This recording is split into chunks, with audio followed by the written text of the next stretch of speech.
Welcome to the world premiere of the Azimut Magellano 30 Metri. This is the biggest Magellano in the range, but it has that familiar Magellano recipe, Ken Freivokh exterior design, and the semi-planing dual mould hull for a top speed of about 25 knots. There are 5 cabins on board, and it is packed with innovative features. We're going to give you a full tour, so let's get going. I'm Jack Haines. Welcome to YachtBuyer.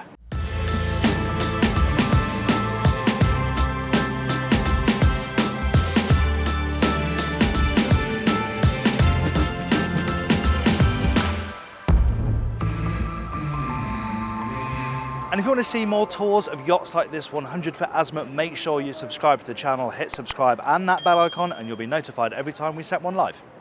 And the innovation starts right back here, because not only is this a tender garage under here, but it is also the bathing platform. This big transom panel drops down to create an extended platform, and inside there's space for a Williams tender and a jet ski, though unfortunately we can't open it here at the boat show. You have equal access then up into the cockpit, where there's lots more interesting stuff going on, so let's head in there. The 30M is just shy of 100 feet, so obviously you get into the realms of relatively decent customization.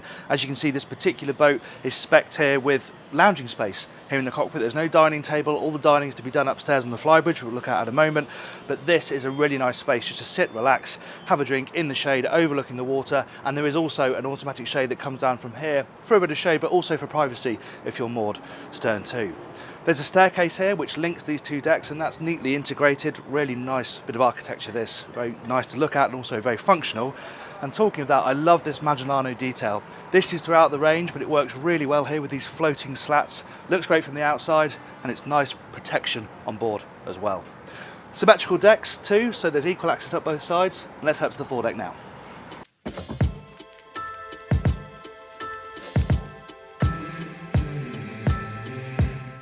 Moving on to the foredeck, there's a side door here directing the pilot house. We'll talk more about the functionality of that when we're inside. And there are some beautiful shapes all across this boat, outside and inside, even here in this stainless steel. Just look at the shape there, it's absolutely gorgeous. And this is really lovely, hefty stuff too.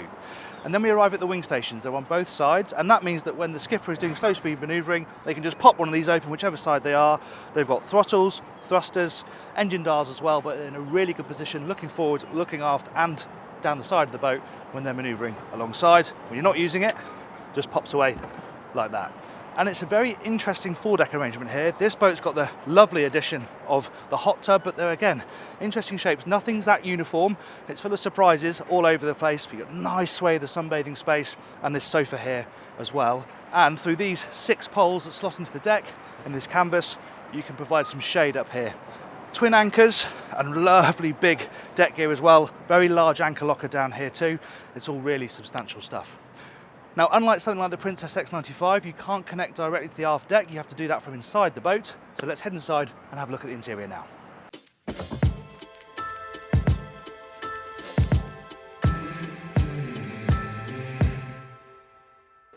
Electric sliding doors grant access into the saloon, and it's a lovely space. It's really striking. Most striking is the amount of glass, and they've decidedly gone for very low furniture, half-height furniture, because they don't want to restrict the view out from within this saloon. And it is lovely and bright, and you get fantastic views wherever you are in this space. The TV incidentally drops down from a panel in the ceiling there, so if you're sitting that side, not so great, but great if you're lined up in these sofas along this side. Nice central cabinet here just to separate the two spaces, lounging this side, dining over this side. Really lovely big dining table, and I really like the way that they've hidden all the storage behind these panels here. You'd have no idea that behind these are nice deep cupboards. You've got all the dry stores, bit of crockery and all that sort of stuff tucked away in here, and when it's closed, you'd be completely clueless to the fact that it's all in there. Behind this sliding door here, we have access to the galley and the crew space. The galley is nicely hidden away from guests, but it's a good space once you get inside here. There's a little pantry here with a wine cooler and a coffee machine, microwave over on this side, and loads of cooling space. 2 big domestic sized fridge and freezers over on this side, and more cooking over here. Big Miele oven and induction cooktop, loads of counter space, and some big windows as well. So the chef is in here with plenty of natural light and decent views out over the water. And importantly, it connects directly down to the crew space, which we can't access today because the crew are down there and using it, but they have direct access to this space and then a door out onto the side decks so they can move around without disturbing guests. Now let's head to the other side of this deck and check out the owner's cabin. So it's an easy passage then across the boat to the starboard side, and it's nice that there's a door on this side as well, so there's easy access onto the side deck directly from this area. And then to the left here, this is a staircase up to the pilot house and the upper deck, which we're going to look at in a moment. Now this is a little bit gloomy in this area here. They could probably do with beefing the lighting up a bit, but there is a good amount of storage on this side. And this staircase runs down to the guest cabins, which we're going to look at in a moment as well.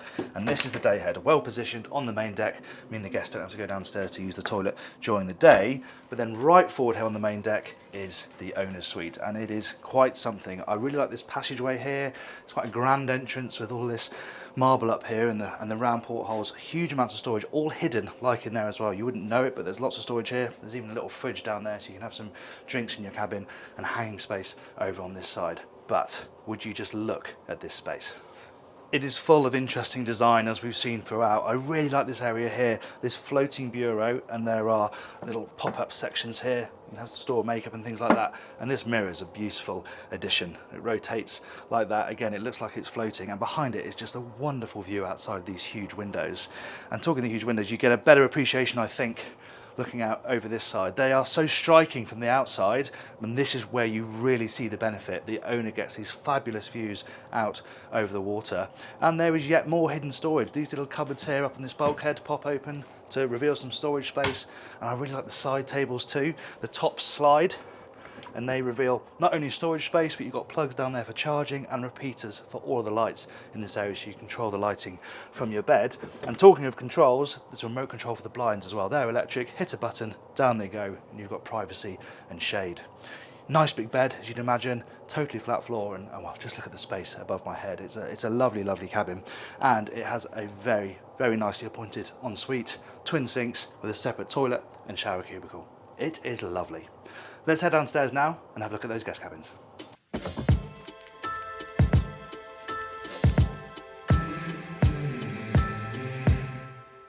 There are 4 guest cabins on the lower deck, doubles amidships, and we've got twins forward. I say they're twins, actually they're flexible because you can slide them together to make a double, as they are now, or they slide apart to have 2 twins.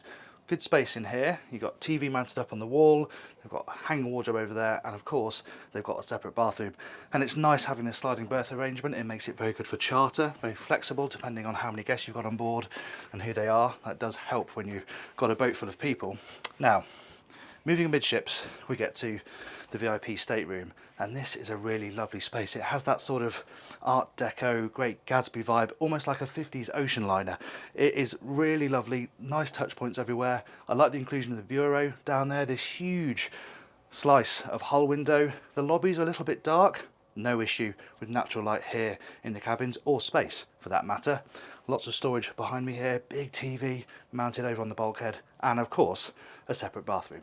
So that's the lower deck arrangement. Let's head up to the top deck and see what's up there. This for me is one of the best areas on board the Magellano 30. It's a big space, but they fitted it really nicely. It's a good mix of living areas up here. Got the barbecue out back, nicely located towards the back of the boat, so all the smells drift away from guests who are using the main deck area.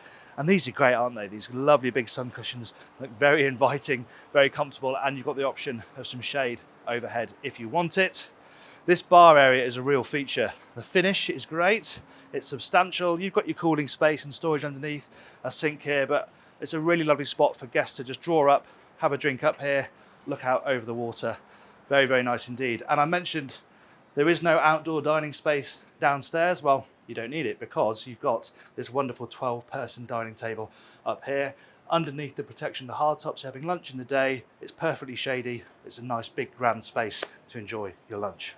And then through another set of automatic doors, you have access into this upper deck saloon.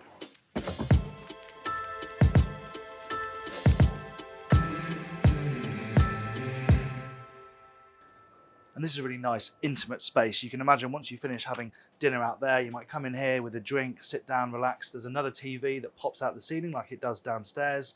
But yeah, it's a nice place to unwind. A little bit more intimate and cozy than the bigger spaces downstairs. Obviously, you have those lovely elevated views as well. So when you're sitting in the sofas, you've got fantastic vista out over the water. And this is also where the helm station is. It can be partitioned off from this area here. There's a pocket door here. You can slide it off so when the skipper is using it, wants some privacy, or you're on passage, you can have it all to yourself.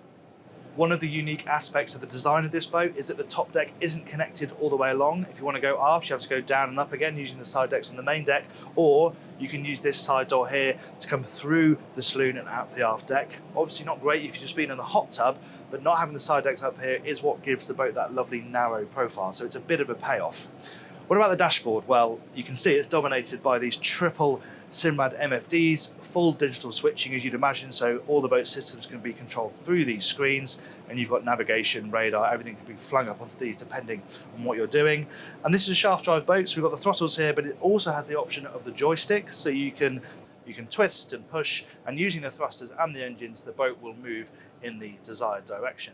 And what about performance? Well, with those larger 1900 horsepower engines, which I think most boats will have, you've got a top speed of about 25 knots, and it's designed to cruise at 17, 18 knots, and it uses the familiar semi-planing dual mode hull, which they say is about 20% more efficient at medium speeds, but it is designed to do that sort of efficient long distance cruising. But the nice thing is you can get it up to 25 knots if you really want to get a move on. Right, let's head downstairs and have a look at the engine room. There are two deck hatches in the cockpit down to the engine room space, one over there that gives you access down to the generators, and then this main hatch here, which you pull up, and that gives you access down the ladder into the aft end of the engine room. We're in amongst it now then, between the two V12 1900 horsepower MAN engines. They're on the same block as the 1550s, so you don't get any more space if you have the smaller engines. But even, at this size, there's plenty of space around them, above them as well, and good access down to the shafts as well at this aft end down here. It does feel quite busy. You've got some big components in here. You haven't got a Seakeeper, it uses fin stabilizers, this boat, but you have got two large generators on either side. It's also got a 130 kilowatt hour battery bank, which should allow you to run overnight or for 4 hours in the day without turning on the generators at all, which is quite nice. So yeah, it's quite busy, but actually checking stuff day to day is pretty simple. Thank you for watching that tour of the Azimut Magellano 30 Metri. If you enjoyed it, please do give it a like. It gives the algorithm a good old kick for us. And if you want to see a video of one of this boat's main rivals, the Sunseeker 100 Yacht, I'll put that in that box up there. And we also sea trialed its little sister, the Magellano 60. I'll put that down there for you. And if you'd like to subscribe, you can click up here. Thanks again for watching. I'll see you on the next one. I'm Jack Haines. This is YachtBuyer.